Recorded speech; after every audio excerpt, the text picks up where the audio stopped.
Ashley, we learned because it was on the front page of a newspaper in 1995, 30 years ago, that she and her mom had actually been, what the mom said, Lori Miranda, victims of an abusive situation at home with domestic violence, and that they had uh, left the home, and Lori Miranda, Ashley's mom, had taken Ashley at 9 years old to hide.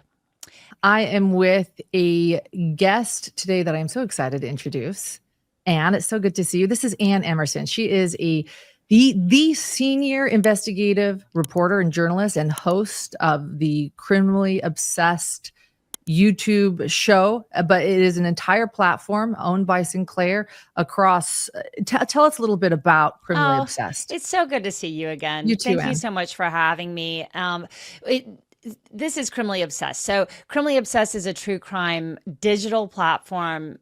We've only been up for less than a year, just a year, and we have over 1 million followers now. But you can find our work across all the social media platforms, but we also now have a daily show, Criminally Obsessed, where we're able to really do deep dives on stories like what we're talking about today, which is one of the craziest ones I've heard recently. Yes. And Anne and I have met at trials. We've hung out at trials. You guys are boots on the ground. What you do is incredible. You are a veteran investigative journalist, and you have been covering the Melodee Buzzard case along with local reporters in Utah that are boots on the ground, because this is really sort of narrowed into this sort of Utah area right now. And KUTV, 2 News in Salt Lake City, a place where I used to also be a local reporter, not that station, but in the area. They are following closely. You are in touch with them. And so I wanted to bring you on because I wanted to know what you are seeing. Some of the info that Criminally Obsessed is dropping it's fresh, it's new, it's breaking. And so I reached out directly to you, Anne. I was like, Anne, I'm so glad you come on and share what you know and what Criminally Obsessed is uncovering, along with your local reporters. You and I have been doing this for a long time. And honestly, like, these are exactly the kind of stories we've been covering for years. I've been doing it for like 30 years. And these kind of stories really demand that we get on the ground and start looking to see what's going on, right? Because there are so many small local law enforcement agencies that now have to be involved. We're talking about a 3,000-mile bizarre trip that Ashley Buzzard took with her 9-year-old daughter, Melodee, all the way up, through possibly Nebraska, Kansas. And now we're on this return trip. There's no way that we're going to get the information we need as investigative journalists to figure out what's going on unless we have people literally that we can get to the ground. And that's what's going on with Criminally Obsessed, as far as being able to work with our partners and our resources within Sinclair. We have 185 stations. Thank goodness we got one in Salt Lake, which is fantastic, KUTV. And we were able to bring them in on the investigation and say, hey, we're hearing, that there could be something in these 5 stops that, Lauren, that you and I got. We got these 5 stops from the law enforcement. So we were able to work off that information of Green River, Utah, last spotted at, the Colorado-Utah border, going down into Utah. Let's go investigate and see who is hearing what on the ground and who's talking to the FBI. So that's kind of where we kind of got involved and jumped in. And Samantha Hoffman is a reporter out of KUTV, and she was able to actually go to some of the gas stations that might have been a stop along the way. That may be why they had surveillance in these areas.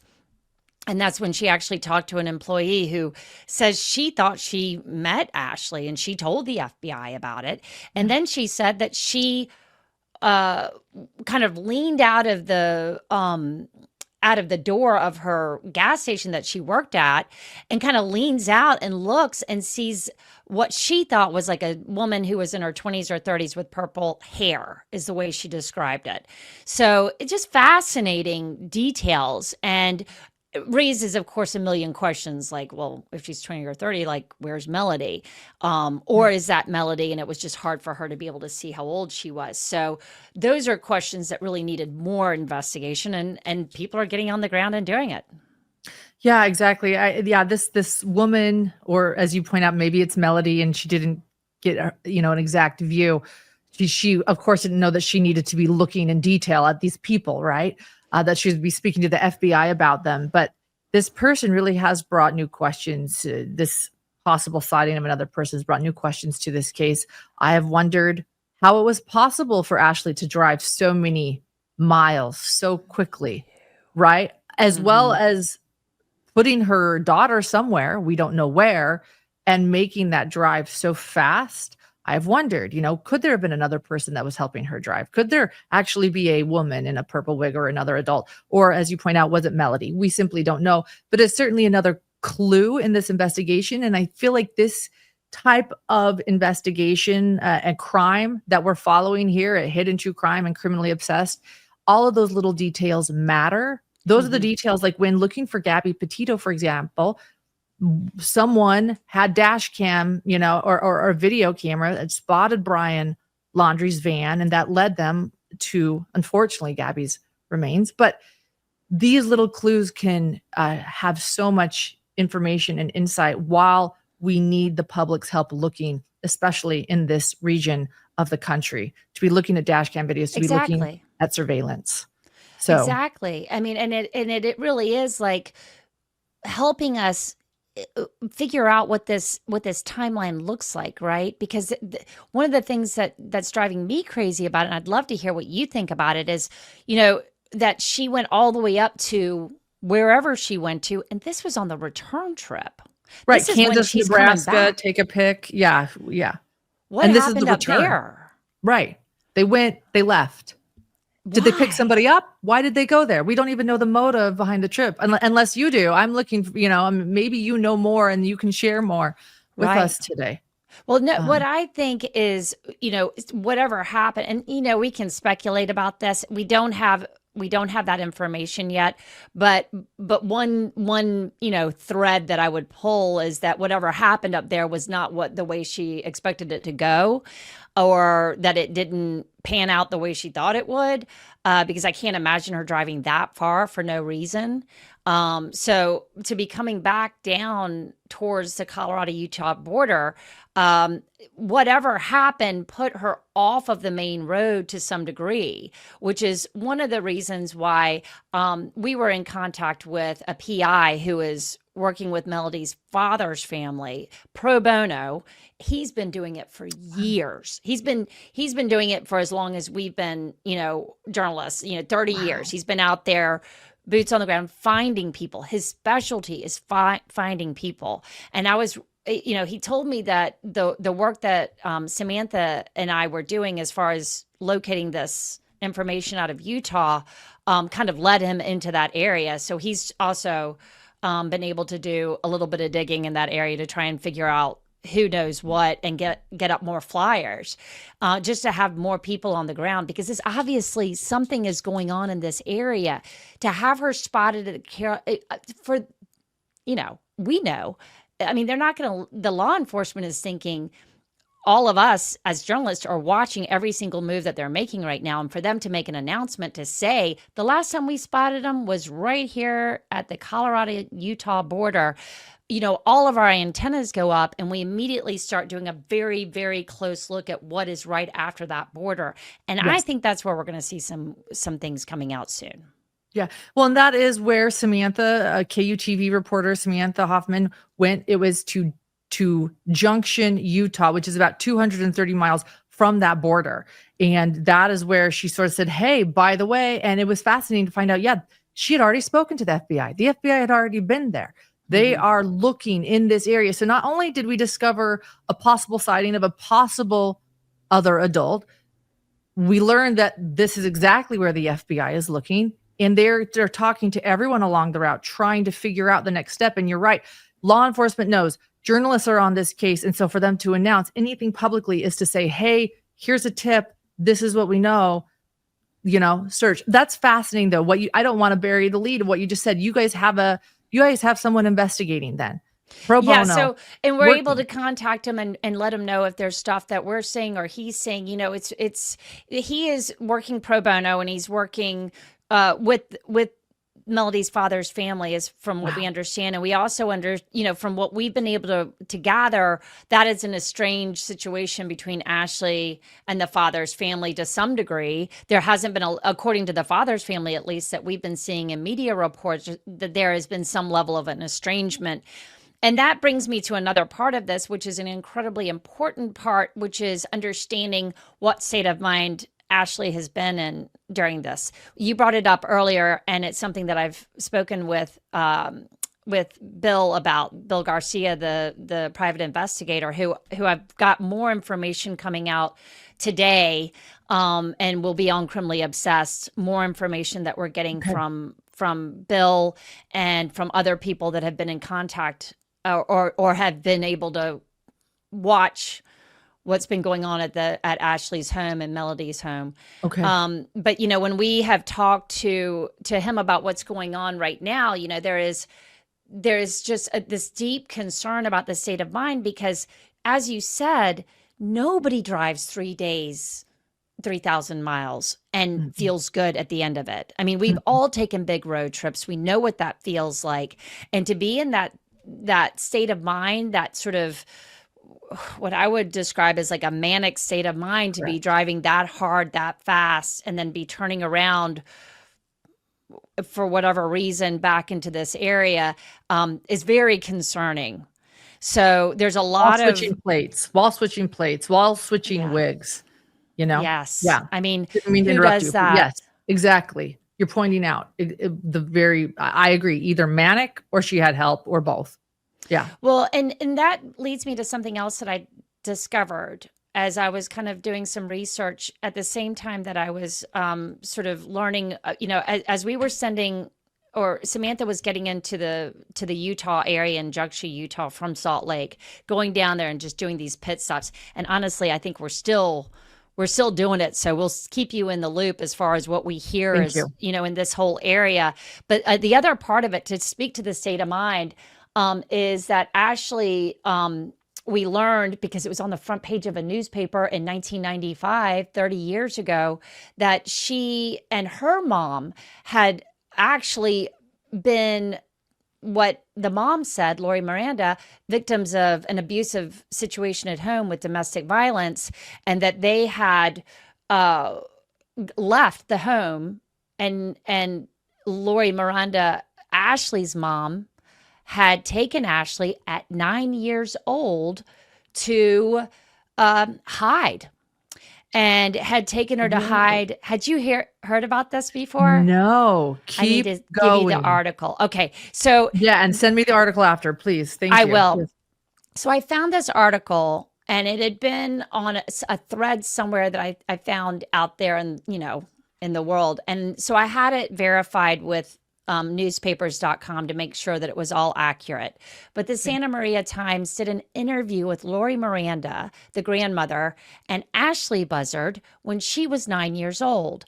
They were taken out of, they ran away from this abusive father, who also had what Lori described as an alcohol problem, had run away, had to hide, had to go to relatives, all of these secretive, deceptive, not deceptive, but like, having to hide is my main point.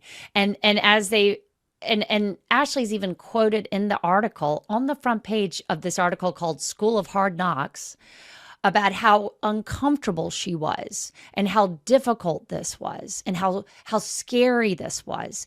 And for her to now not be cooperating and have her 9-year-old daughter, Melodee, in a situation where she's keeping her disguised, switching plates, going on this bizarre road trip. The parallels are just overwhelming.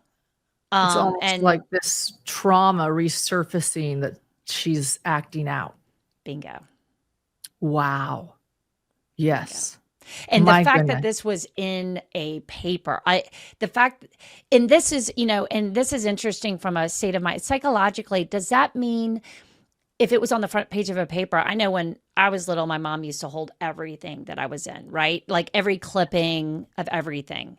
Is this something that Ashley was able to hold on to throughout her life and look back on this article and be able to remember how she felt and what was going on? And how would this affect her state of mind right now in a vulnerable situation? Um, and concerned about the welfare possibly of her daughter. We know that she kept her out of school, that she was being homeschooled. What was she afraid of? And what mental health issues are we dealing with? What level of PTSD or trauma or Right. issues? I mean, these are all like, I have no right to describe like how Ashley's feeling right now compared to how she felt at 9 years old. But at that point, she was scared and uncomfortable. Right. Yeah, absolutely. No, and this is just sort of speculating on these behavioral patterns. People have all mentioned her mental health, so it's fair to discuss what could possibly be going through her mind. If we can understand what's going through her mind, perhaps we can find her daughter, which is what we're all trying to do right now. That's So it's right. fair to sort of say, what do you think happened? We also know that she had a lot of stress after Melodee's father passed away unexpectedly at 6 months old. There's this Hmm. trauma sort of repeating itself. That's a fascinating find. I had no idea, Anne. And yeah, send me that article. My goodness. It, It's it, definitely it blew my something, mind. yeah, something my co-host, Dr. John Matthias, he's a criminal psychologist, can certainly delve into. Oh, Um, fabulous. I would love to yeah, hear what he has to say. I immediately called in one of my favorite counselors, mental health counselors, to talk about it as well, because I was like, I just need to understand what this means. And he gave me some wonderful sort of background on, how this could really trigger major mental health issues, of major. course. Especially that feeling of being vulnerable, uncomfortable, unsafe. Those were words that were used. So yeah, I would love to hear anything that John has to say about it. But as far as how we're going to get through this right now, they were able to. This is my hope. If this is a mental health issue, I'm hoping that whatever happened on this road trip left Melodee in a safe place, that we can find her, but also that Ashley, now that she's being held for an unrelated charge, which is completely bizarre as well. Yeah. We'll But talk about that, that in a minute. yeah, Yeah. so that she's being held, that if she's being held, can they help her with her mental health journey to get to a place where she can either remember where Melodee is or help us find out where Melodee is? These are the kind of things I'm hoping that they're using that time, which I can only imagine after speaking with the law enforcement in Santa Barbara. I found them incredibly sympathetic and careful as far as trying to work their way, navigate Oh, this good. very, very strange situation. That's good. Um, you brought up a lot of things. We're going to touch on them, but I hope to. Do you believe there's hope? I want to ask that. Do you feel like there's hope to find Absolutely. her? Okay. Absolutely. I mean, I get chills thinking about it. I do. I'm one of those people that will always go through these things, like, especially when I'm like diving this hard down a rabbit hole. I think Mhm. it's because I believe that there's an urgency that we have to get the information out, that we've got to find Yes. her, and that we're getting close. That is my feeling. I feel like that Ashley's getting close to wherever she needs to be to share information. And I think that if we can kind of safeguard like accurate information as we go forward too, that's going to be really critical as well. Like as far as whatever's going on in Utah. And Utah a lot better than I do. But It's vast, rural. Yeah. right. And this area, from what I understand, is full of, parks and open lands. I mean, yeah, we need to find her. We need to find Yeah. her, and hopefully she's with people. It's hard, I spent years working on the Murdoch case, and it's hard for me to fathom, you know, family violence that would Yes. include anything that would endanger Melodee. So it's so hard for me to send, right now I don't want to. I want to be glasses half full. We're on the right track. and that there is still a message to get out there. Yeah, there is hope. There is hope. Speaking of Ashley's behavior and the charge that she's been charged with, the false imprisonment, that victim came forward. He shared some interesting things. Tyler Brewer, he's a paralegal who went over. He says he has one goal, and that is to find Melodee. And he says that, and he seems to have some hope too in his statement, and that he suggested he went over there to help, that Ashley might have said some things she regretted, in that she pulled out a box cutter and did not immediately let him leave, and that there were multiple locks on the door that he had to unlock to get out. I want to talk about that too, because if we were referring to her paranoia, she's not talking to law enforcement. I have questions about this article you found about this case, but if she's not talking to law enforcement, she has multiple locks on her door, perhaps in a manic state. I'm sensing some paranoia too, some severe paranoia, not to mention concern of violence because there is a weapon here. But, it's concerning and bizarre. So a question I have for you is law enforcement or anything on from the article that you mentioned, does it suggest that Ashley's mother, like when this situation happened when she was 9, did they trust police? Did police help them? Because she is not cooperating with police right now and seems afraid of them.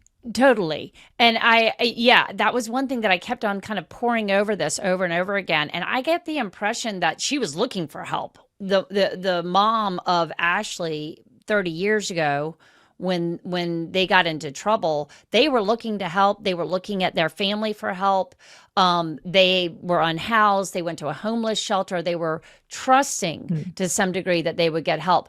Although, as we all know, with domestic violence situations, sometimes the help comes too late, or it's hard to get that message out because unfortunately it is so prevalent.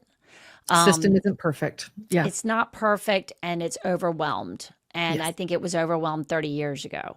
So we don't know, honestly, why she is so worried about law enforcement. I would say that what we know about Melodee's situation with school as well kind of feeds our information on what's going on right now, because we understand that it was indeed the school district that alerted police that they had to go in and actually try and do some kind of welfare check. And from what I understand, when search warrants were put, because I've been speaking with law enforcement as well, but when they tried to go in there the first place, it did not go well, and they had to go back with search warrants. So if she felt threatened right off the bat, I don't think it matters who it was that was coming to the door. If she felt like there was something that was going to threaten her safety, or possibly in her mind threaten the safety of her daughter for even wherever she is, then if you turn it all the way on its crazy head in a bizarre sense, is she trying to protect Melodee? Right. No, I know. Right. Correct. And so I don't know if I don't know if anyone is going to be a good guy when the idea is that everyone's out there to get me. Right. So that is like the big concern. And I don't know how you feel about this. There's been a lot of signs out front saying, "Where is Melodee? What have you done with Melodee?" Or, however it's said. And I wonder how she's reacting to that, if that's created more tension in her mind, or, that she thinks she's doing one thing, the community is seeing it as a totally different situation, whether or not that's creating even more danger in her head. It was chilling. It was chilling to see video of her taking some of those signs down. And I think your first thought, or the public's first thought, my first thought is, oh wow, she doesn't want to find her daughter. She doesn't like this. She doesn't care that we care. We all just care. We're just here, trying to find a little girl that we think is in danger. We believe is in danger. And to see her taking those signs down was chilling. But I agree with your analysis of, like, let's think about what is in her mind, what is going on in her mind. And so if she believes, if Melodee is okay somewhere and she believes that she is protecting Melodee, then these signs are not helping keep her hidden from the public. So I appreciate sort of this other, nuanced side of what could Ashley possibly be thinking? Is it completely nefarious and horrible that she's taking these signs down, or is there something else inside her brain? Exactly. And we just need more information right now. And I'm hoping that when there's a hearing tomorrow on this unrelated charge where she was holding this man allegedly hostage, is that Yeah. False imprisoned somehow? imprisonment. We'll just False go with what the charge imprisonment? says. False imprisonment. Yeah. So however that was going down, like hopefully they'll be able to share enough information with the judge in either hold her for a mental health evaluation for another day in order Mhm. to because we know that, the community needs to stay safe as well. Yes. So is that a possibility that they can do something like that, or are we already at our time limit? Right. Those are things that I'd really like an answer to. And what keeps on coming to mind, Lauren, is like when we first met was at the Lori Vallow stuff. As we were going through the I know. Lori Vallow Daybell, and did Yes. you not go there immediately in your head when you were Yes. hearing mom's not cooperating again? Yes. Oh, I thought of the time Chad Daybell took down missing children signs. Where are the Mm. children? And Chad Daybell had been ripping it down off of a sign in Rexburg, Idaho. So that was my first thought. But yeah, it's hard not to compare new crimes to past crimes, right? You have this idea of what you reported on and how it ended. It's very chilling. But yes, that's where my mind went to Lori Vallow, and her children. Um, Yeah, so that to yeah, me too. yeah, I mean, just because we were fresh off of that from this past, sort of late spring. And that's where I was thinking too. So I think that now that we understand, now that we can put a 30-year mark on this story as far as how Ashley feels about what's happened during her lifetime, and then to have this very traumatic sort of death with the father of Melodee, yeah. that these are such interesting psychological points for us to be able to start putting into context that I don't think I had with Lori. I didn't have that kind of timeline. It's extraordinary that we would end up with a newspaper article that showed us how deep and severe this actually was. Right. This trauma. Right. I know. That's fascinating. Thank you for sharing that little bit. I'm so grateful for Criminally Obsessed and how you are covering this, the boots on the Thank ground you. work that you're doing, the working with other local reporters in Utah at KUTV. Tell us a little bit about where we can follow Criminally Right. Obsessed and keep up on this story. You guys are doing an excellent job. And like I said, Thank our goal here at Hidden True Crime is to help find Melodee. That's why we're doing these interviews. We're trying to share where people can get information, because this is one of those cases that is just so important to get out there. This urgency, right? Of just Completely find agree. this little girl before it's too late. If it's not too late, you have hope. I have hope. So tell us where we can follow Criminally Obsessed and keep updated on this case and others. Well, thank you so much. I mean, I think the best way is to go straight to Criminally Obsessed, subscribe to our YouTube channel. That is where I'm reporting on this with the latest breaking news. I'm going to have at least, I think I'm planning on 2 updates today to the story because it's fast and furious right now. And tomorrow we're going to have a hearing, but we're doing, deep dives. You'll see a lot of, the depth of the reporting at Criminally Obsessed. Our strength is that we are able to go across all social media platforms, Instagram, TikTok, Facebook. We have all of these stories up and more, plus the YouTube, which is really giving us an opportunity to give you a daily show on the stories that you're the most obsessed with. I mean, they're the stories that we've got to follow, and everybody needs new information. I personally, as someone who also worked in local news for 10 years and has worked at ABC News for another 20 or so, Yeah. in my past, I love bringing a network together, a parent company together with all of the local news stations across the country, and really utilizing that power, because you and I know from the work that we've done on the ground, there's nothing better than a good local news reporter to get I out agree. there, and they know the street, they know the street sign, they know the cop that lives down the street, Mhm. they know the mayor. Those are the people that we need and it really brings back like using local news to its really really strong vantage point. So I'm thrilled to be able to use our partners like KUTV and Samantha to get out there and help us figure these things out. And I hope we can do it with a lot more, Lauren, in the future. I hope we really can make some progress on these stories. Wonderful. Thank you so much, Anne. We so appreciate you Thank bringing the you. information you did. We're looking forward here at Hidden True Crime to continue following Criminally Obsessed, and we're going to be doing our own. We took a drive yesterday, Hidden True Crime, through the Gorge, Oh, wow.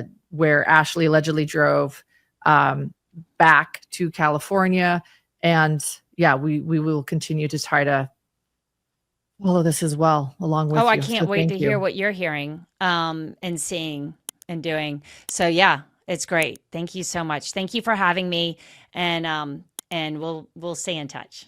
Thank you. Thanks so much.